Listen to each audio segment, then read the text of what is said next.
Hello मेरे अच्छे दोस्तों, प्यारे भाई बहनों, कैसे हो आप लोग। मैं उम्मीद करती हूँ आप लोग ठीक और स्वस्थ होंगे। आज आप लोगों का अन्नपूर्णा रसोई में फिर से स्वागत है। आज आप लोगों के लिए बहुत ही हेल्दी और टेस्टी बथुआ की सब्जी बनाने की रेसिपी लेके आई हूँ। तो देखिए, एक गड्डी ये बथुआ थी जिसे मैं अच्छी तरह से साफ कर ली हूँ। और साफ करने के बाद फिर बढ़िया से इसे 2-3 पानी से धो ली हूँ और धोने के बाद फिर इस बर्तन में इसे डाल दी हूँ। तो इस सब्जी में डालने के लिए कुछ मसाला भी तैयार करके रखी हूँ जो आप लोगों को दिखा रही हूँ। तो ये देखिए, 2 टेबल स्पून मैं ये राई ले ली हूँ, 8 से 10 ये काली मिर्च है, 5 से 6 ये लहसुन की कलियाँ और 1 छोटी चम्मच ये जीरा है। तो इस तरह ये हमारी कुछ तैयारी हो गई है। तो जो ये मैं साग रखी हूँ, उस साग को अभी मैं इसे उबालूंगी। तो ये देखिए दोस्तों, ये कढ़ाई मैं गैस पे चढ़ा दी हूँ और इस कढ़ाई में जो बथुआ रखी थी मैं, वो बथुआ डाल दी हूँ। अब इसमें 1 छोटी चम्मच से थोड़ी सी कम इसमें नमक डाल रही हूँ, इसलिए कि ये नमक डालूंगी तो ये अच्छी तरह से साग पक जाएगी। और ये साग मैं बिना पानी डाले ही पका रही हूँ इसे।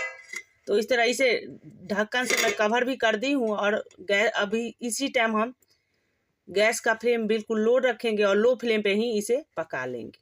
तो जब तक हमारी साग उधर पक रही है तब तक इधर मसाला की तैयारी कर लेते हैं हम। तो ये सिलबट्टे पे मैं ये मसाला पीस के अभी तैयार करूंगी। इसे मिक्सी जार में नहीं पीसूंगी। कोई भी मसाला आप सिलबट्टे पे पीस के सब्जी बनाओगे तो उसकी टेस्ट कुछ अलग ही होती है, इसलिए मैं अक्सर ये सिलबट्टे पे ही मसाला पीस के तैयार करती हूँ। तो इस तरह ये मसाला पीस के फिर आप लोगों को मैं दिखाती हूँ। दोस्तों, इस तरह ये हमारी साग पक गई है और पकने के बाद कितनी कम सी हो गई है, लेकिन कोई बात नहीं। अभी हम इसमें प्याज वगैरह डालेंगे तो इसकी मात्रा थोड़ी सी बढ़ जाएगी और इसका प्याज और कुछ मसाला वगैरह ऐड करके इसका हमें पकौड़ा बना लेनी इस साग की। तो इस तरह ये साग हमारी ठंडी हो गई है और इधर मसाला भी मैं पीस के तैयार कर ली हूँ। तो इस मसाले में कुछ पाउडर वाला मसाला भी हम ऐड करेंगे। तो ये देखिए, 1 छोटी चम्मच मैं इसमें मिर्च पाउडर ऐड कर रही हूँ। मिर्च पाउडर आप अपने हिसाब से डाल सकते हो और 1 छोटी चम्मच इसमें हल्दी पाउडर। तो इस तरह ये मसाला सारा हमारी तैयार हो गई है। अब इसमें हमें कुछ डालने की ज़रूरत नहीं है। अब हम फिर गैस की तरफ चलेंगे। पहले पकौड़ा का तैयारी कर लेते हैं हम, उसके बाद पकौड़ा तलेंगे। देखिए दोस्तों, एक बड़ी साइज का प्याज मैं ले ली थी, इसे बारीक काट ली हूँ और काटने के बाद अब इस साग में इसे डाल रही हूँ। और प्याज डालने के बाद 2 टेबल स्पून के लगभग मैं इसमें चावल का आटा डाल रही हूँ। और जो हम मसाला तैयार करके रखे हैं उसी मसाले में से थोड़ी सी मसाला हम इसमें भी डालेंगे। और ये सारी चीज़ डालने के बाद हम अच्छी तरह से इसे मिक्स कर लेंगे और मिक्स करने के बाद फिर हम देख लेंगे जो ये पकौड़ा बनाने लायक है कि नहीं है। तो फिर इसमें हम थोड़ी सी चावल की आटा या बेसन इसमें मिक्स कर देंगे। तो इस तरह मिक्स करके फिर मैं आप लोगों को दिखाती हूँ। देखिए दोस्तों, ये चावल के आटा डालने के बाद मैं इसे अच्छी तरह से मिक्स कर ली हूँ, लेकिन मिक्स करने के बाद ये पकौड़ा बनने लायक नहीं हो पाई।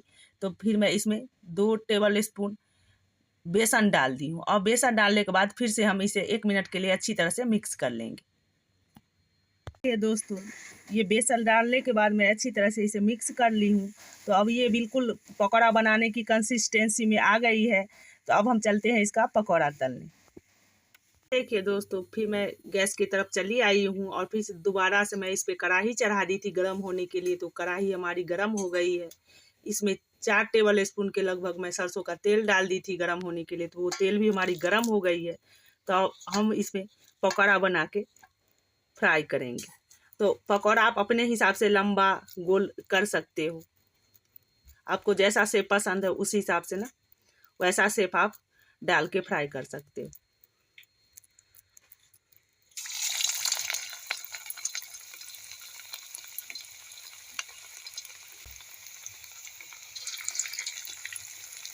दोस्तों, इस पकौड़ा को हमें बिल्कुल लो फ्लेम पे फ्राई करनी है, जिससे कि ये अंदर तक सिक जाए और बढ़िया से फ्राई हो जाए। तो अब एक तरफ से ये बिल्कुल अच्छी तरह से सिक गई है, तो हम दूसरी तरफ को इसे पलट देंगे आराम आराम से, जिससे कि ये टूटे ना।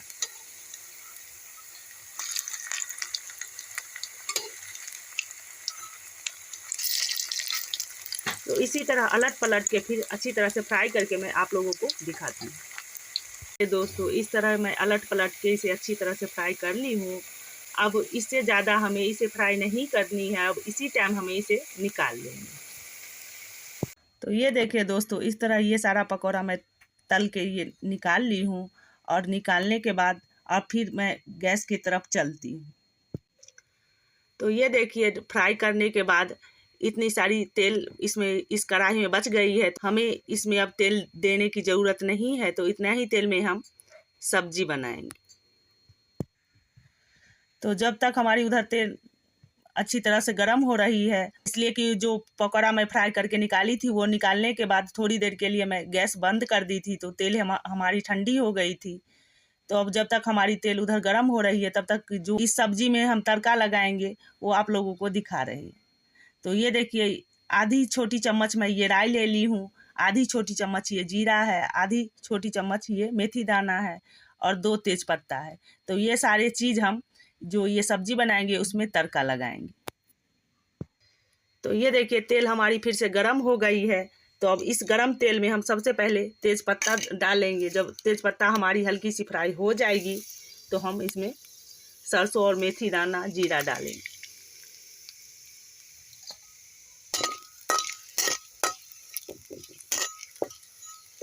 तो ये देखिए तेज पत्ता हमारी फ्राई हो गई है और इसकी कलर भी हल्की सी चेंज हो गई है। तो उसी टाइम हम जो सरसों दाना, राई और जीरा रखे हैं वो सारे चीज़ इसमें अभी हम डाल देंगे और इसे हल्की सी फ्राई हम होने देंगे। जब ये फ्राई हो जाएगी तो जो हम मसाला तैयार करके रखे हैं वो मसाला इसमें भून लेंगे। ये दोस्तों इस तरह ये हमारी तड़का अच्छी तरह से तड़क गई है। तो अब इसमें जो मैं मसाला तैयार करके रखी हूँ वो मसाला इसमें हम डाल देंगे और इसे फ्राई करेंगे।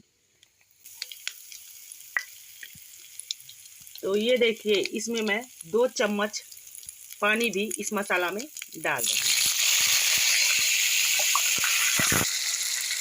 तो ये देखिए दोस्तों इस तरह इसमें मैं 2 चम्मच पानी डाल दी हूँ जिससे कि ये मसाला अच्छी तरह से भून जाए और जले ना। अब इस मसाले को हमें लो फ्लेम पे ही फ्राई कर लेनी है, इसलिए कि अगर हम मीडियम फ्लेम पे इसे फ्राई करेंगे तो ये मसाला जल जाएगा। तो इस तरह फ्राई करके फिर मैं आप लोगों को दिखाती हूँ।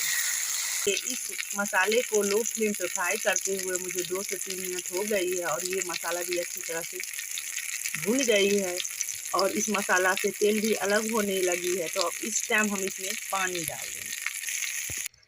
तो ये देखिए दोस्तों मैं इसमें 2.5 कटोरी छोटी वाली कटोरी से पानी डाल दी हूँ और आप लोग जितनी ग्रेवी रखोगे उस हिसाब से इसमें पानी डालना। तो ये 2.5 कटोरी में पानी डाल दी हूँ। तो मुझे इसे रोटी के साथ ही इस सब्ज़ी को सर्व करना है। अगर आप लोग चावल के साथ खाते हो तो इसकी ग्रेवी बढ़ाने के लिए थोड़ी सी पानी आप बढ़ा सकते हो।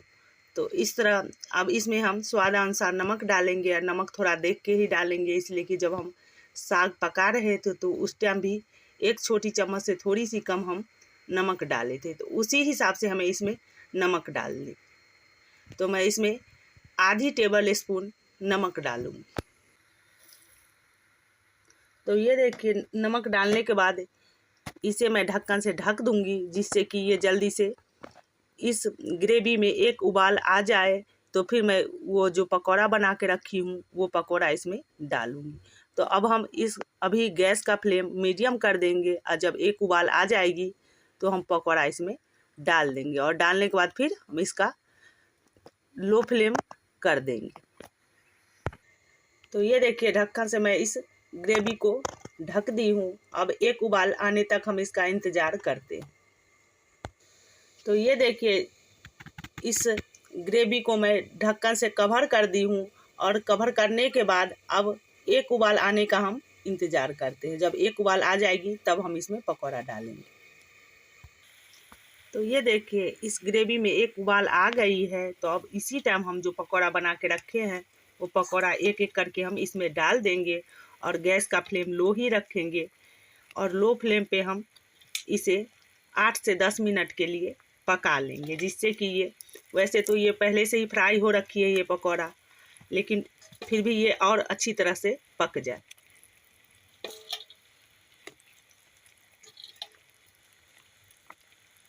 और पकौड़ा डालने के बाद फिर हम इसे ढक्कन से कवर कर देंगे।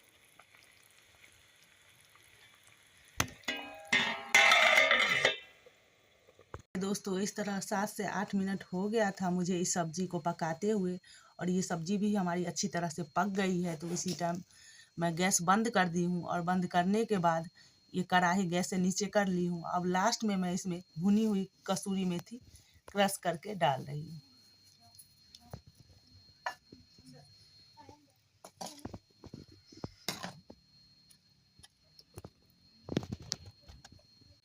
तो ये देखिए दोस्तों, इस तरह मैं ये सारा सब्जी निकाल के दूसरे बर्तन में रख ली हूँ और आप लोगों को दिखा रही हूँ। तो ये देखिए दोस्तों, जैसे ये देखने में सुंदर लग रही है वैसे खाने में बहुत टेस्टी होती है।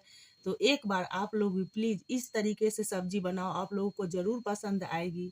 और चाहे रोटी के साथ या चावल के साथ, किसी भी चीज़ के साथ आप खाओगे तो ये टेस्टी ही लगती है, और हेल्दी तो है ही ये। तो इस तरीके से सब्जी बनाओ और खाओ। पसंद आए तो ज़्यादा से ज़्यादा शेयर करो, लाइक करो, सब्सक्राइब करो, और कमेंट करके हमें ज़रूर बताना जो ये रेसिपी आप लोगों को हमारी कैसी लगी। तो फिर आप लोगों से मैं अगले वीडियो मिलती हूँ। तब तक के लिए take care and bye bye दोस्तों।